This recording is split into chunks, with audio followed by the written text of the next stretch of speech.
If you want to know how to drop high kills and over 4k damage with Lifeline in Season 9, well then this video is for you. This will be a commentary guide where I talk over one of my recent games and explain to you my thought process in order to have these 4k damage games. It's been a few seasons since I did a video like this with Lifeline, and since there's been a huge influx of new subscribers and viewers, along with Lifeline being changed, I decided I would cover it again for you all.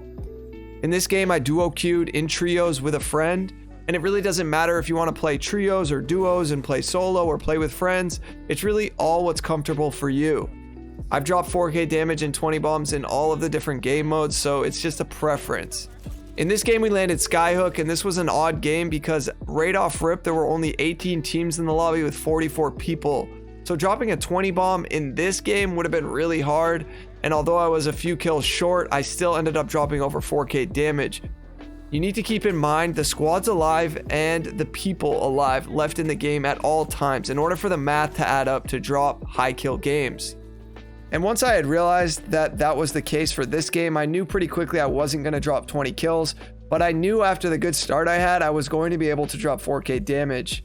Dropping high kills and high damage aren't always the same thing. You could have 20 kills but less than 4k damage, or you could have over 4k damage and less than 20 kills. They don't always add up. I'll get into that more later though. In order to drop high kills or high damage on World's Edge, you really want to focus on 3 specific POIs: Fragment, Skyhook, and Sorting Factory. Now it's really all going to come down to the trajectory of the dropship. If Fragment is the first of those 3 locations on the ship, then expect Fragment to be the place that's going to pop off. Skyhook in this game was the first POI, so we went there. And there were only a few teams here, but it ended up turning into much more. People hear shots, they look to rotate towards there, and that's kind of how those spots become so popular. It's not just the amount of people that land there, it's also the people that are going to rotate there from the time it takes on all of those fights off of rip, where it's going to go on, and people looking for fights, they hear the shots, and then they end up rotating to that POI. As soon as you find a gun, some ammo, and some heals, you should be looking to get involved in that first fight you hear. A lot of people will never drop these high damage or high kills, and it's not just about skill, it comes down to the amount of time they actually spend looting. You got to be really fast with this stuff, and you can't look for your preferred loadouts or all the heals in the game. You really just have to be like, okay, is what I have enough to take a fight? And if the answer is yes, then go for it. Hopefully you win that fight, you're able to loot those boxes, and then rinse and repeat the process. Moving quickly is by far the best tip I can give you when it comes to having these types of games. Now let's talk about how you should be playing Lifeline in order to have these types of games. Lifeline is not an aggressive legend, she's not a mobility legend, she's really just a support legend. So having a teammate is definitely helpful because one of your abilities is centered around reviving teammates automatically. So without teammates, you've subtracted one of your abilities, right? The best part about Lifeline, in my opinion, is her tactical, the health drone, and her small hitbox. The drone is so good because if you get low, you can put it down and heal while still engaging in a fight if you need to. And the hitbox comes in handy in a lot of 1v1 situations. Because if you guys didn't know, every legend in the game has a different size hitbox, and Lifeline has one of the smallest. Okay, and now I'm following up one day later, and with the new patch notes Apex just released, it looks like they increased Lifeline's hitbox size, so she no longer will have one of the smallest in the game. And not to go too off topic here, but this is a terrible move by Apex in my opinion. I believe Lifeline was finally really balanced, and I'm just really disappointed to see this change. But anyway, moving on to my tactics for the rest of the game. Alright, so as you guys see, I have almost 2,500 damage. I've had a few people knocked on the other team. Ultimately, I'm hoping to get the banners and respawn, just to kind of draw some things out, maybe go for the 20. There's another team east of us, and I'm starting to be like, alright, this choke is not the best spot, so I try to move up with my teammate. You want to create space. You don't want to get stuck in this choke, because I know this zone, and it's not going to end where we are. It's going to pull further into thermal. I see a full 3-man pushing up over there. That other team where I had the knock on, I think they shifted to the west. So I'm very aware of our positioning and what sort of playstyle we should be adapting to right now. Once we get Bloodhound scanned, and I know they only scanned 2 of us, I assume it's a 3-man. They're gonna get like very aggressive. This is just how Bloodhounds work. Doesn't matter, they just see you and they just want to ape. It's kind of brain dead, but anyway, so they're playing right below us, which makes it awkward. I do a little bit to the Octane, and as soon as my teammate calls out cracked, I know the rate's going to climb up. So I turn on her, knock her, I'm like, all right, this is very winnable. Throw the drone down just in case we do end up getting low. Pop a bat behind some cover. And look to get the thirst, but ultimately, hopefully the Bloodhound doesn't challenge. I want a thirst to get this extra damage. If you guys didn't know, you get an extra 100 damage on the knocked enemy. It does not count towards the knockdown shield, but to the enemy itself. Now we're getting EMP. Now, there was a crypto I knocked previously and I let slide, and this will come back to bite me, unfortunately. So we're backing up. I hear a Kraber, so I'm very skeptical of pursuing that same direction because, as I said, going through that choke, team behind us, team in front of us, not an ideal scenario, especially since we're just a duo in a trio. Use Loba ult to get some resources. It's really important that when you're trying to farm and withstand fights like this, that you have enough ammo and heals particularly.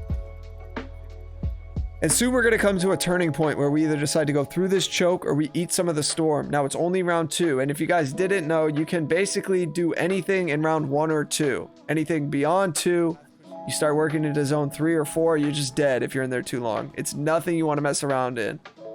So I'm like, all right, I have a heat shield, we have heals, let's go around. We end up rotating all the way around through this choke. There was nobody on the other side. And I realized that this zone was not in our favor at all. Okay, the zone either pulls into thermal, and since we have no mobility legend that could, you know, move us both, we really end up screwing ourselves. But it was the best option we had to do. We had to rotate this way.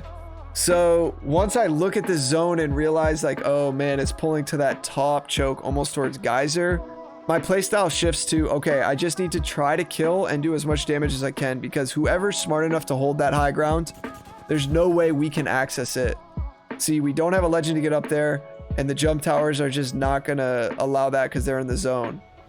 Any way up there is taking a zipline straight to them, so it's just not the move. So I see this Valkyrie here, do a little bit of damage, look to push. I'm getting really aggressive here. Knock the Valkyrie. Instantly, I want a thirst to get that extra 100 damage, as I'm at 3,200 now.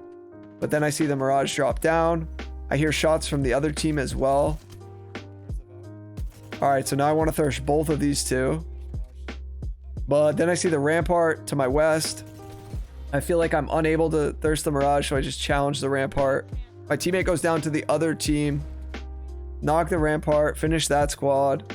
And this is when I realized, like, okay, although I'm only 460 damage away from the 4K, there's no way we win this game just because of our positioning.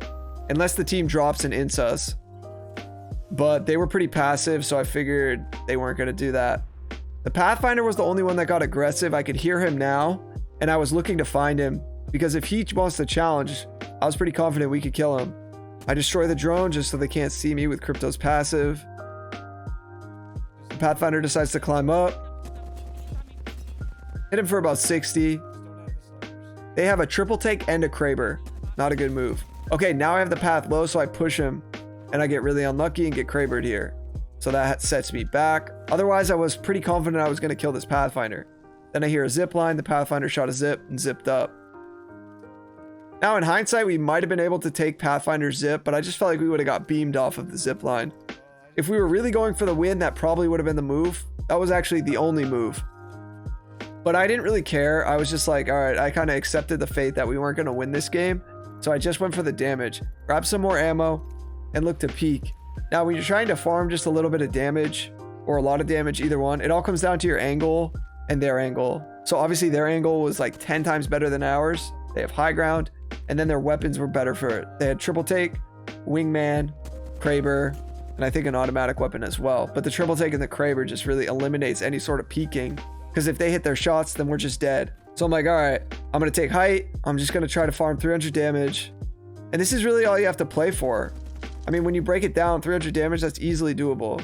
So whenever you're trying to go for these badges, just really think about it in those terms. Simplify it. Don't complicate it. See, playing for the win is much different, right? Obviously, I would have loved to get the win, but I just got fried there. So I heal. This is what I mean about the drone. It's really helpful to have the Lifeline drone. And now I only need 150 damage, so I'm asking my teammate just to provide a presence so that 3 people aren't staring just at me.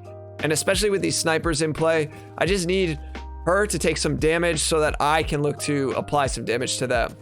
And I'm going to get the 4K right here on this Pathfinder in just a moment. And basically that's all you guys got to do. Once you have a good start to a game, look to draw out fights and look to get that 4K damage. If you play aggressive when you're like already at a disadvantage like we were, you run the risk of getting really close but dying in a hectic scenario. Or you can play a bit more passive and just secure the badge. And that's what I was just doing for this content. Sure, I would have loved to int every team, but at the same time, I wanted to make sure I got this and had this content for you. There were plenty of games where I was able to run through like the whole lobby, but I would come up short on a 4K or a 20. Sometimes there's just not enough to go around. And as you'll see, this was our demise here. If you guys enjoyed this video, please be sure to slap a like on it to show the YouTube algorithm that this is a good video. And thank you guys so much for watching. I'll catch you on the next upload. Peace.